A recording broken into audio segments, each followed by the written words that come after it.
Assalamualaikum warahmatullahi ta'ala wabarakatuh. Alhamdulillahilladzi arsala rasulahu bilhuda wa dinil haqq liyudhhirahu 'ala ad-dini kullihi walau karihal musyrikun. Wa ashhadu an la ilaha illallah wahdahu la syarika lah. Wa ashhadu anna sayyidana Muhammadan 'abduhu wa rasuluh. Allahumma salli wa sallim wa barik 'ala sayyidina Muhammad wa ala alihi wa sahbihi ajma'in walhamdulillahi rabbil alamin, amma ba'd. Adik-adik, sidang penonton, muslimin muslimat, tuan-tuan dan puan-puan yang dirahmati oleh Allah Subhanahu wa taala. InsyaAllah dalam rakaman video kali ini ana ingin membincangkan berkenaan dengan taharah. Dan kita mengharapkan daripada perbincangan ini, adik-adik,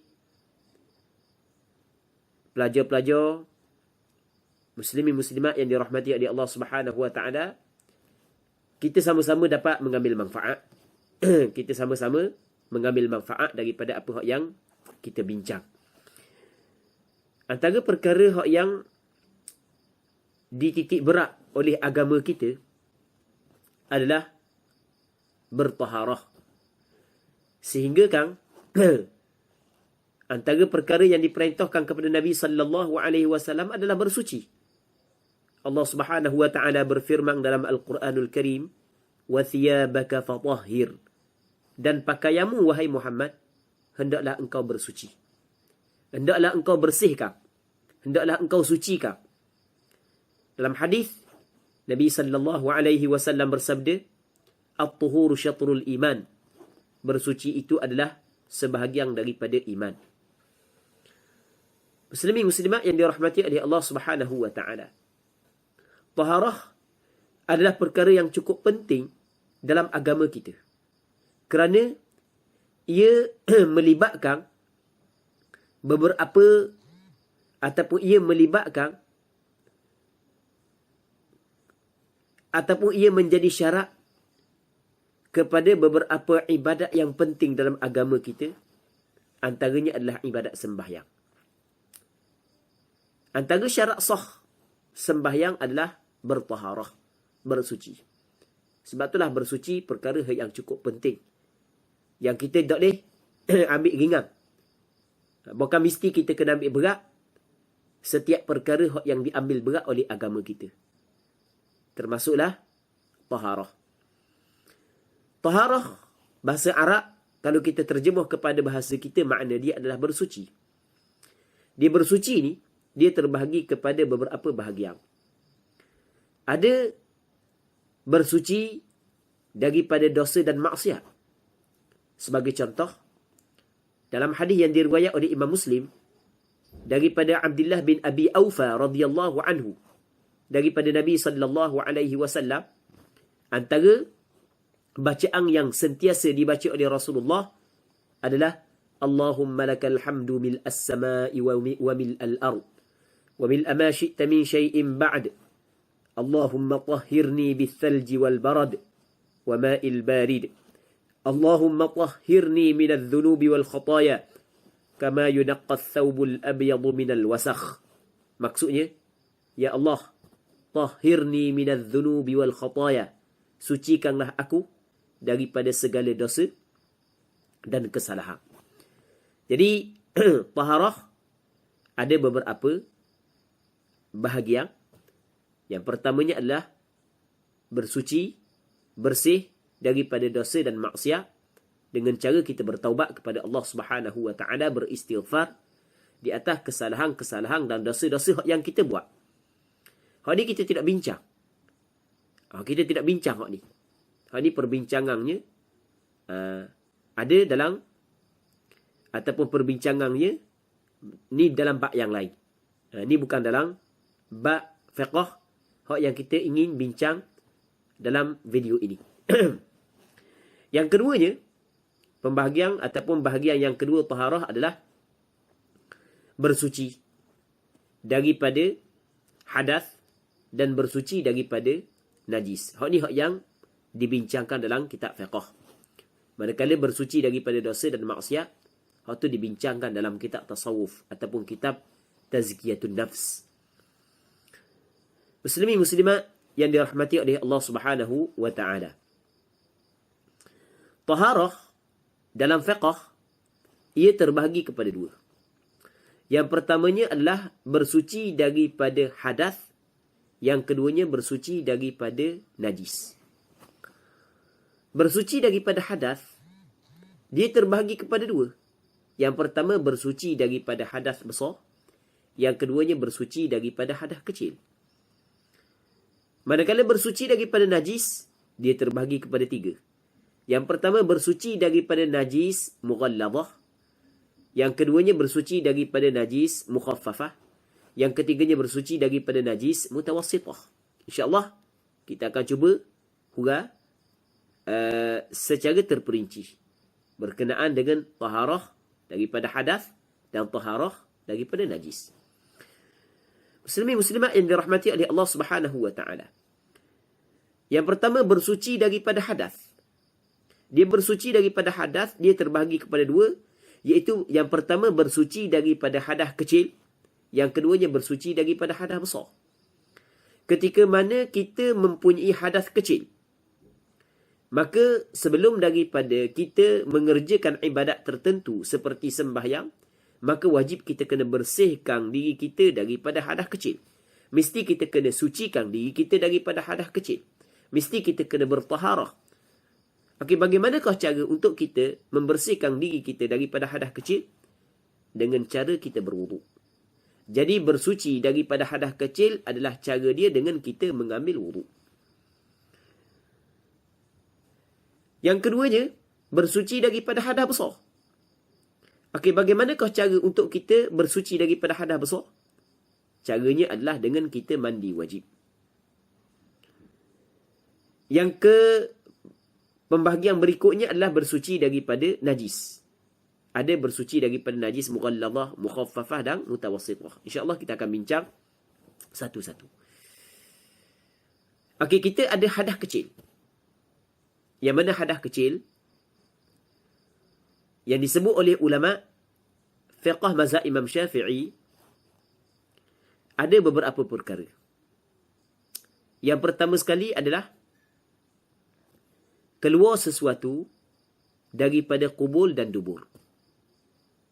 Sama ada sesuatu yang keluar saat ni itu adalah benda ataupun angin.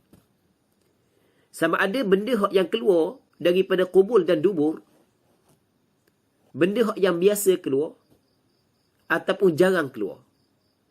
Setiap apabila keluar sesuatu daripada kubul dan daripada dubur, sama ada yang keluar saat itu benda ataupun yang keluar saat itu angin, maka orang yang berlaku perkara tersebut dia telah berhadas kecil. Maka diwajibkan kepada dia sebelum daripada dia mengerjakan sembahyang, dia bertaharah, dia bersuci daripada hadas kecil dulu dengan cara dia berwuduk. Muslimin muslimat yang dirahmati oleh Allah Subhanahu wa taala. Jadi setiap keluar sesuatu daripada kubul dan dubur, ia membatalkan wudu ataupun dia menjadi ataupun dia adalah sebab berlakunya hadas kecil. Sama ada hak yang keluar, macam Ana bagi tahu tadi, Amba bagi tahu, sama ada hak yang keluar saat ni tu benda dan ataupun hak yang keluar tu angin. Angin tu kita kata ketuk lah, maklumlah. Hak benda pula, ada kala benda hak yang biasa keluar dan ada kala benda hak yang jarang-jarang keluar. Benda hak yang jarang keluar dalam mazhab Imam Syafi'i juga ia membatalkan wuduk. Sebagai contoh, seorang tu dia begok tubik batu. Dia begok tubik butir buah pelang. Sebagai contoh, maka ia membatalkan wuduk.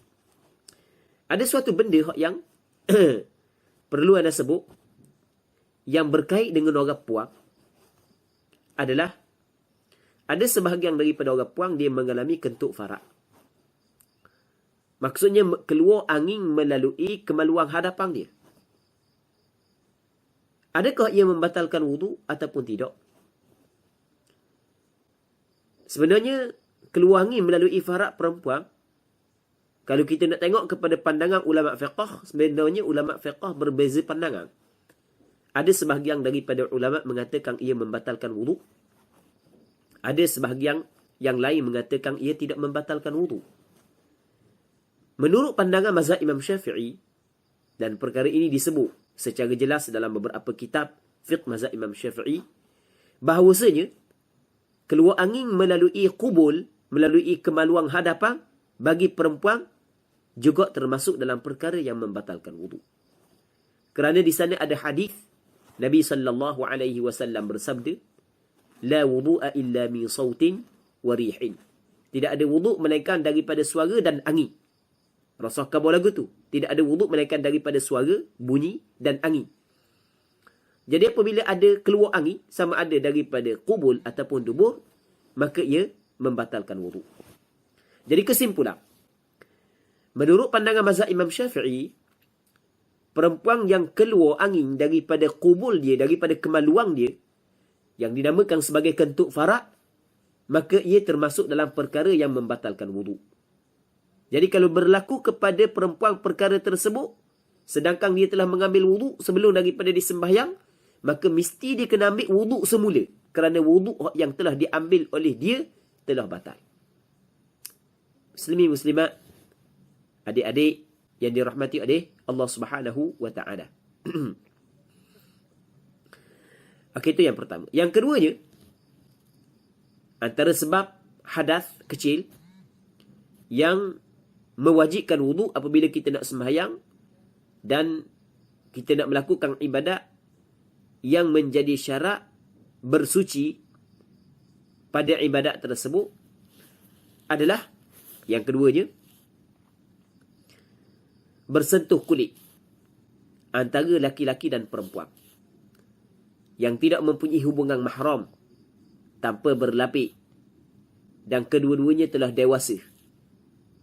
Jadi apabila bersentuh kulit laki-laki dan perempuan yang tidak ada hubungan mahram, bukan abang dia, bukan adik dia, bukan kakak dia, bukan mak dia, bukan mak dara dia, dan tanpa berlapik, sedangkan kedua-duanya telah dewasa, maka batal wuduk. Maka itu termasuk dalam sebab hadas kecil. Maka wajib dia kena bersuci dengan cara berwuduk sebelum dia melakukan ibadat yang disyaratkan berwuduk sebelumnya. Muslimin muslimat yang dirahmati oleh Allah Subhanahu wa taala, bersentuh kulit dalam mazhab Imam Syafi'i, dia kata bersentuh kulit, iltiqa'u basyaratain, bertemu dua kulit. Jadi kalau bersentuh rambut dengan kulit, ia tidak membatalkan wuduk. Kuku tidak membatalkan wuduk. Gigi tidak membatalkan wuduk. Jadi kalau orang lelaki tu, dia sentuh kuku perempuan, hak yang bukan mahram dia, ataupun rambut perempuan, hak yang bukan mahram dia, maka tak batal wuduk dia. Bukanlah maksud kita kata boleh sentuh, bukan. Kita bukan nak bincang boleh sentuh ataupun tidak. Kita nak bincang batal wuduk ke tak. Adakah dia sebab hadas kecil ataupun tidak. Hak tu hak yang kita nak bincang. Muslimin muslimat yang dirahmati oleh Allah Subhanahu wa taala. Namun ada pandangan ulama fiqh, memang ada, yang mengatakan persentuhan kulit laki-laki dan perempuan ia tidak membatalkan wuduk, iaitu pandangan mazhab Hanafi. Tapi kita kena tahu bahawasanya pandangan majoriti ulama fiqh dan pandangan sebahagian daripada sahabat Rasulullah bahawasanya berlaku persentuhan di antara laki-laki dan perempuan yang tidak ada hubungan mahram tanpa berlapik, ia membatalkan wuduk. Muslimin muslimat yang dirahmati oleh Allah Subhanahu wa taala. Dua.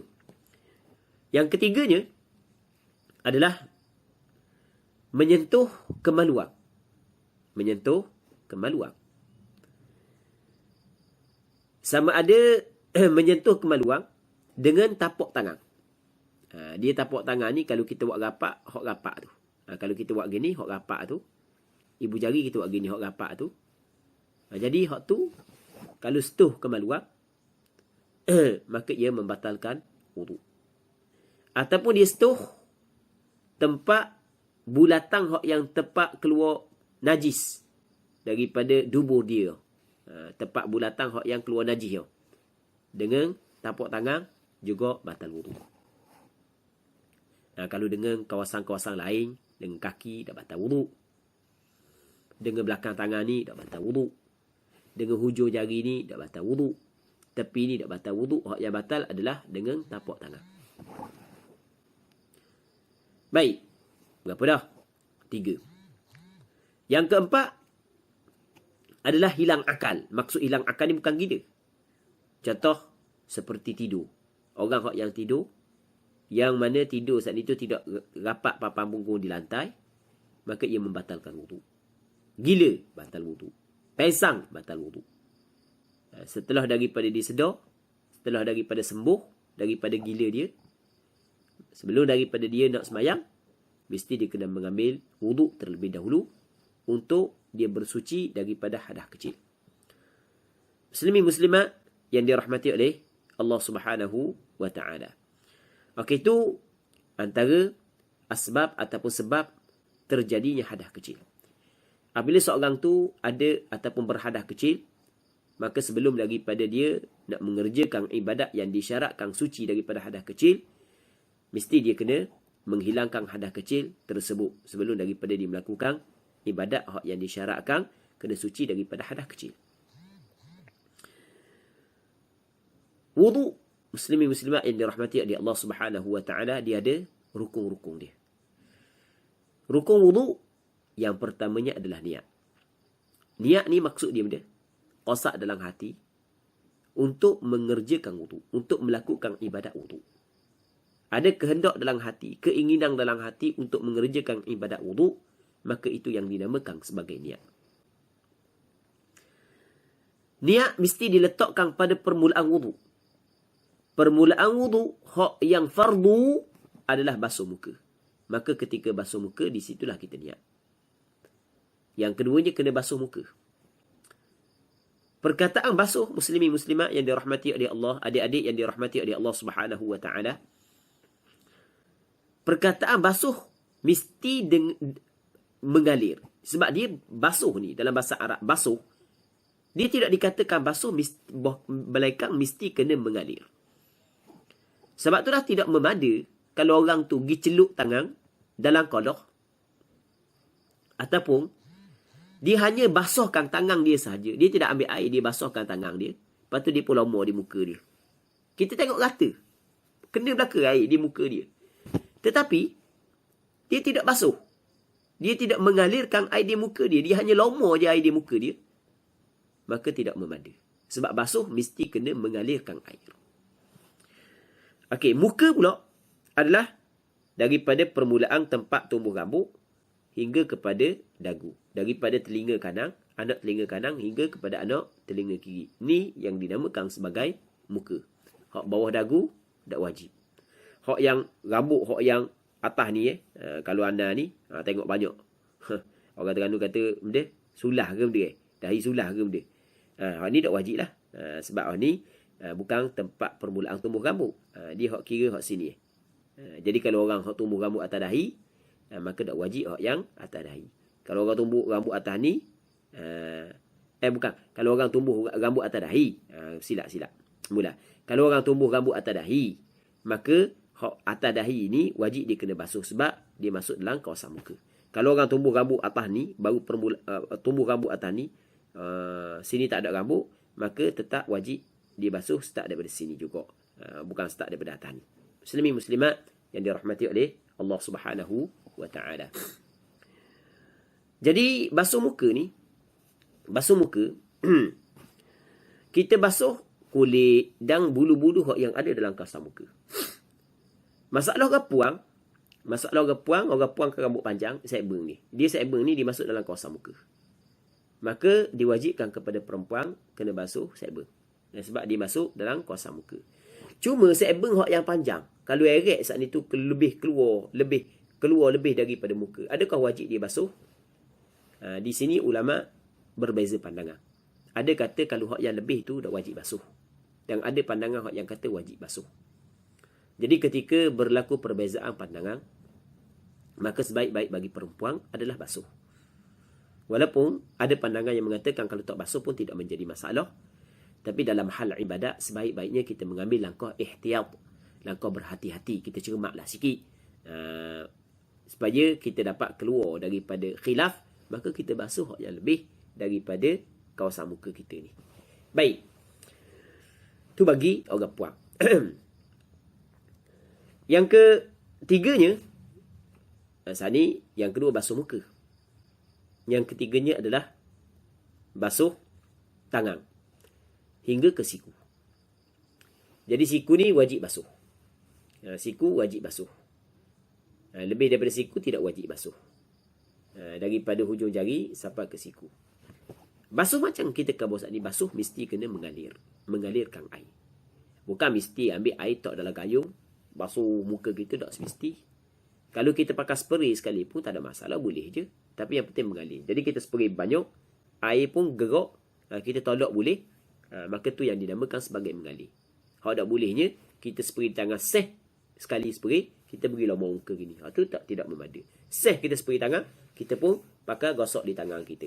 Walaupun nampak rata, tapi oleh kerana tidak mengalir, maka tidak memada. Kerana basuh mesti mengalir. Dia lain daripada sapu. Baik. Muslimin-muslimat yang dirahmati oleh Allah Subhanahu wa taala. Jadi hak muka kita cerita dah tadi. Hak tangan kita cerita dah. Hak kaki sampai ke buku lali. Walaupun hak yang diwajibkan hanya sampai buku lali, hak yang diwajibkan sampai ke siku, hak yang diwajibkan kawasan hak yang kita cover tadi tu. Tetapi hak comelnya, moleknya adalah kita basuh lebih sikit. Supaya kita dapat memanjangkan ghurrah dan tahjil. Begitu disebut dalam kitab fiqh. Apa maksud ghurrah dan tahjil? Iaitu cahaya yang ada pada anggota wuduk. Jadi untuk kita membanyakkan cahaya yang ada pada anggota wuduk, maka kita basuh lebih sikit. Abu Hurairah yang meriwayatkan tentang hadis ghurrah dan tahjil, ketika dia basuh kaki dia, ketika dia basuh tangan, dia basuh lebih. Basuh kaki, dia basuh apa ke beti. Hak tu hak yang paling comel. Supaya kita memperbanyakkan benda cahaya-cahaya yang ada pada anggota wuduk. Muslimin muslimat yang dirahmati oleh Allah Subhanahu wa taala. Seterusnya, menyapu sedikit daripada kepala. Jadi menyapu sedikit daripada kepala. Menyapu sedikit daripada kepala. Maksudnya, kita ambil air, tak mesti basuh. Ada air je. Tak mesti mengalir. Sapu. Sikit daripada kepala. Walaupun sebaik-baiknya adalah semua sekali, tapi sapu sikit je, sebahagian daripada kepala sudah memadai mengikut mazhab Imam Syafi'i. Bagi orang yang ada rambut atas kepala dia, macam kita ramai-ramai, maka memada kita sapu di atas rambut. Tapi dengan syarat, rambut saat itu berada dalam kawasan kepala. Kalau rambut tu pangkal dia memang berada dalam kawasan kepala, tapi kalau kita erek, dia akan tubik daripada kawasan kepala, maka tidak memada kita sapu pada tempat yang keluar daripada kawasan kepala. Ini perkara yang penting yang perlu kita kena tahu. Bagi kepala ni, hak yang dituntut adalah sapu, bukan basuh. Tetapi kalau orang tu basuh tidak sapu, kata ulama tetap sah. Cuma perbuatan dia itu adalah menyalahi sunnah. Last sekali, ataupun hak yang rukun wudu yang berikutnya adalah basuh kaki. Sehingga kepada buku lali. Basuh, macam kita kata, mesti kena mengalirkan air. Melainkan bagi orang yang memakai khuf. Kalau orang tu memakai sarung kaki, apabila cukup syarat-syarat dia, antara syarat dia, sarung kaki itu tahan, boleh digunakan untuk berjalan. Dan dia tidak menyerap air masuk dalam. Melainkan kalau melalui benang jahitan, lubang jahitan, itu tak ada masalah. Maka sarung kaki berikut, boleh kita sapu di atas sarung tu tanpa perlu kita basuh kaki. Jadi maksudnya, rukun wudu, antara rukun wudu adalah basuh kaki. Melainkan bagi orang yang memakai khuf ataupun kasut yang cukup syarat-syarat kasut tersebut, sarung kaki tu cukup syarat-syarat dia, maka ketika tu dia diberi dua pilihan. Antara basuh kaki ataupun sapu di atas khuf sahaja. Tak perlu basuh kaki. Sapu je. Sapu. Sapu sikit memada dah. Dan rukun yang last sekali, rukun wuduk yang last sekali adalah tertib. Kena ikut aturan. Maksudnya, kita basuh muka dulu. Selesai basuh muka, baru basuh tangan. Selesai basuh tangan, baru sapu kepala. Selesai sapu kepala, baru basuh kaki. Manakala sapu telinga, ia tidak termasuk dalam rukun. Dia hanya sunat. Maksudnya kalau orang tinggal, orang tak sapu telinga, maka wuduk dia sah. Cuma dia telah meninggal perkara yang disunatkan. Muslimin muslimat yang dirahmati oleh Allah Subhanahu wa taala. Rukun wuduk yang last sekali adalah tertib. Tertib ni maksudnya ikut aturan. Jadi kalau orang tu belum lagi sempurna basuh tangan, tiba-tiba dia pergi sapu kepala, maka tak jadi sapu kepala dia. Dia kena sempurna dulu basuh tangan, lepas tu kena sapu kepala mula. Okey, sebagai contoh, katakanlah orang tu lepas daripada dia ambil wuduk, dia tengok di lengan dia ada sisi ikan yang menghalang air sampai ke kulit. Selepas dah sedangkan wuduk dia selesai dah, maka kata ulama wajib dia kena buang sisi ikan saat ni, lepas tu dibasuh semula pada tempat sisi ikan tu. Sebab kawasan tu duk rata lagi, dibasuh mula. Lepas daripada basuh mula situ, dia kena sapu kepala mula, basuh kaki mula. Kerana sapu kepala dan basuh kaki tadi tidak dikirakan. Tak ada, sebab benda tidak dikirakan, sebab tak ada tertib. Kerana dia telah berpindah kepada sapu kepala, sedangkan tangan dia saat itu belum sempurna lagi. Muslimin muslimat yang dirahmati oleh Allah Subhanahu wa taala. Okey, itu secara ringkas berkenaan dengan rukun wuduk. Yang mana rukun wuduk sebenarnya diambil daripada firman Allah Subhanahu wa taala, ya ayyuhalladzina amanu idza qumtum ila as-salati faghsilu wujuhakum wa aydiyakum ila al-marafiqi wamsahu bi ru'usikum wa arjulikum wa arjulakum ila al-ka'bayn. Maksudnya, wahai orang-orang yang beriman, apabila kamu nak bangun kepada sembahyang, faghsilu wujuhakum. Yang pertama, mu kena basuh muka-muka kamu. Wa aydiyakum ilal marafiq, dan mu kena basuh tangan-tangan kamu hingga kepada siku.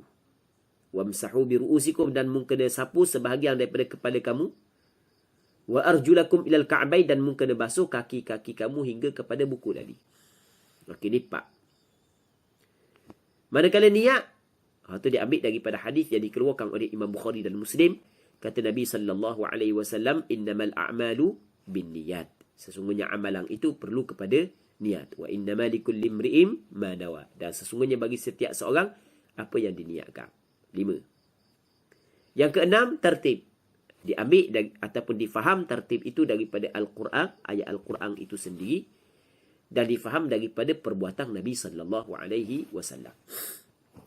Okey, itu bersuci yang pertama.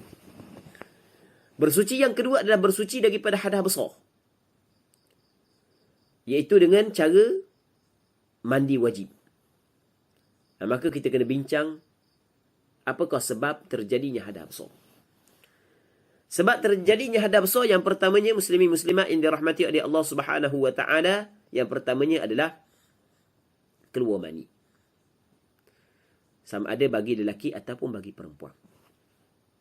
Orang lelaki kalau dia keluar mani, orang perempuan dia tidur, dia mimpi sampai keluar mani, mimpi basah. Tapi jarang berlaku pada orang perempuan, biasanya berlaku kepada orang lelaki. Maka wajib dia mandi.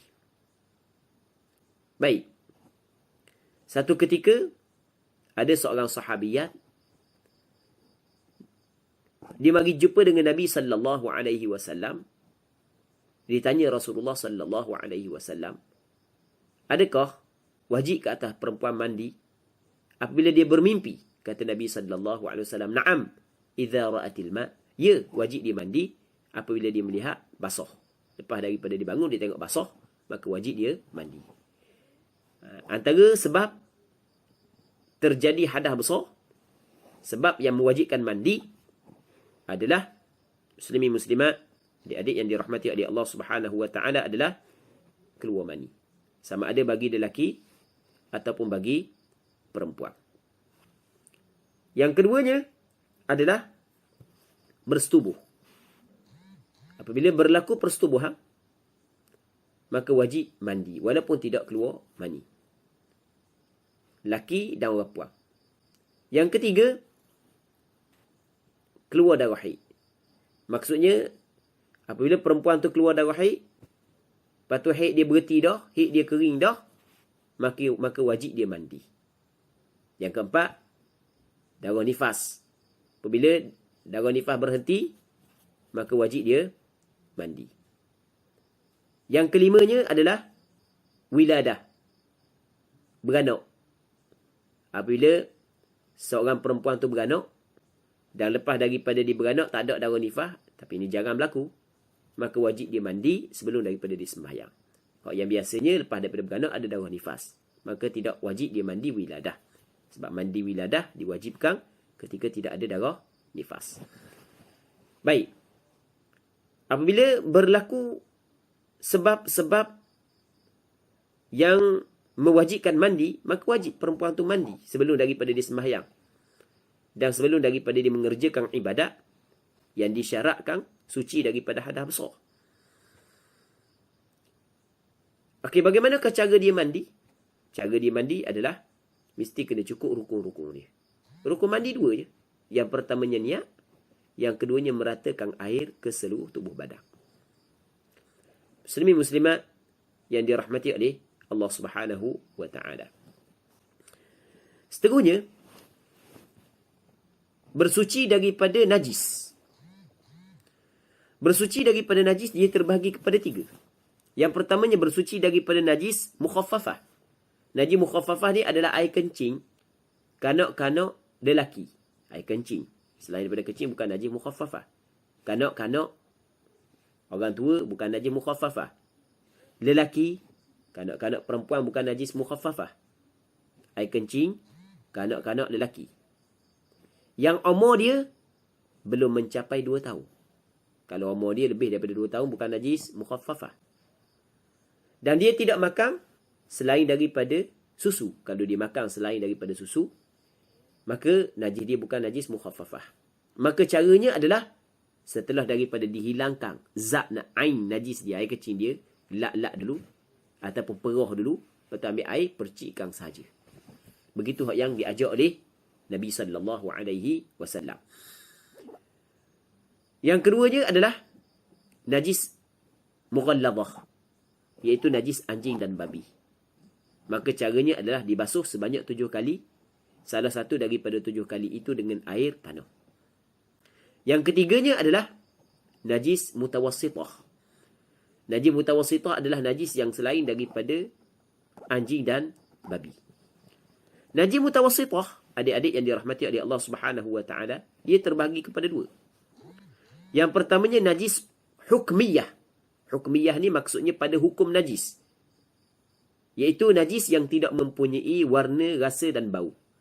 Contoh kita kata kain kita kena air kecing. Lama dah lah. Jadi kita tak basuh lagi kain tu. Jadi kita tengok tak ada dah, kering dah air kecing. Bau pun tak ada dah. Macam biasa dah kain tu. Jadi tak bau dah. Maka kata ulama tetap kain tersebut najis. Tapi najis yang ada padanya adalah najis hukmiyah. Yang kedua ni najis ainiyah.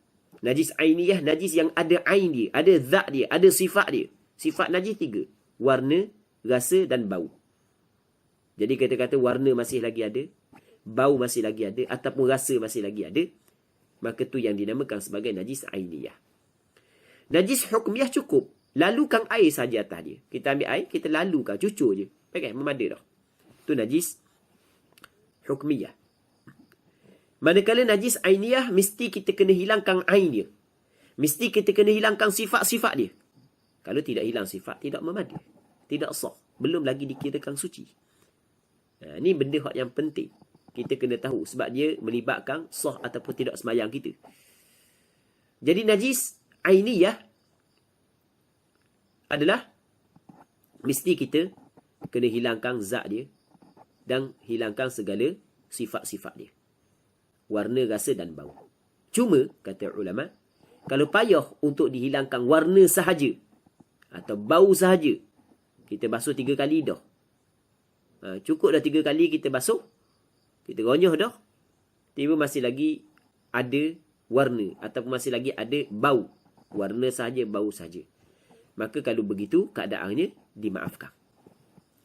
Tapi kalau kalau ada belaka, warna pun ada, bau pun ada, ataupun rasa sahaja ada, apatah lagi kalau rasa sekali dengan warna ataupun rasa sekali dengan bau, maka tidak dimaafkan. Mesti kena hilangkan juga. Mesti kena gonyoh lebih daripada 3 kali. Sebab kalau masih lagi ada warna serta bau, bermakna ada sangkaan yang kuat bahawasanya zat najis masih lagi berbaki di situ. Melainkan kalau tidak mampu dah untuk dilakukan, untuk dibersihkan, melainkan dengan cara potong, maka barulah dimaafkan. Muslimin muslimat yang dirahmati oleh Allah Subhanahu wa taala. Tu secara ringkas berkenaan dengan bersuci daripada najis. Jadi kita ada bersuci daripada hadas dan kita ada bersuci daripada najis. Cuma anda nak sebut sikit benda hak yang berkait dengan bersuci yang biasa berlaku kepada orang puang adalah keputihan. Tadi sepatutnya kita kena cerita ketika kita bincang berkenaan dengan sebab-sebab hadas kecil ataupun perkara yang membatalkan wudu. Tetapi oleh kerana keputihan ni dia keluar daripada kemaluan, yang biasanya benda yang keluar daripada kemaluan hukum dia adalah najis. Sebab itulah kita bincang pada penghujung. Di masalah keputihan ni, oleh kerana dia keluar daripada kemaluan perempuan, maka perbincangan ini ia melibatkan 2 perkara. Yang pertamanya adakah ia membatalkan wudu? Yang keduanya adalah adakah dia najis ataupun tidak? Ada sebahagian daripada orang puan banyak keputihan. Maka setelah daripada dia mengambil wudu, sebelum daripada dia sembahyang, tiba-tiba keputihan dia keluar. Maka adakah keputihan tersebut ia membatalkan wudu ataupun tidak? Ulama mazhab Imam Syafi'i berpandangan bahawasanya kalau keputihan itu keluar daripada dalam, daripada batin farak. Batin farak, iaitu batin ni adalah kawasan yang lebih dalam, kawasan yang dalam tu, dalam kemaluan, bahagian dalam tu. Dia keluar daripada bahagian tu, keluar sampai tubik luar, maka batal wudu dia. Mesti dia kena ambil wudu semula. Tapi kalau dia keluar bukan bahagian dalam, bahagian luar, maksudnya memang keluar daripada dalam farak, tapi bukanlah bahagian dalam tu, bahagian luar je, maka tak batal wudu. Hukum dia seperti peluh. Okey, 2. Yang ketiga, kalau orang puan tu syok, tak tahu lah keluar daripada mana, dalam keluar, tak tahu, maka kata ulama mazhab Imam Syafi'i tak batal wudu. Sebab dia? Sebab dia tidak yakin batal wudu. Baik, jadi kesimpulan, adakah keputihan ia membatalkan wudu ataupun tidak? Maka kita kena tengok. Jawapan dia kita kena tengok. Keluar daripada bahagian mana? Kalau keputihan tu keluar daripada bahagian dalam farak, tubik sampai keluar, maka batal wudu. Hukum dia seperti air kecil. Yang keduanya, kalau dia keluar daripada bahagian luar, memang dalam farak juga tapi bahagian luar, maka tak batal wudu.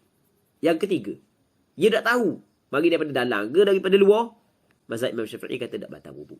Jadi kesimpulan, kalau orang puan tu tak tahu keluar daripada dalam, maka tak batal wudu dia. Okey.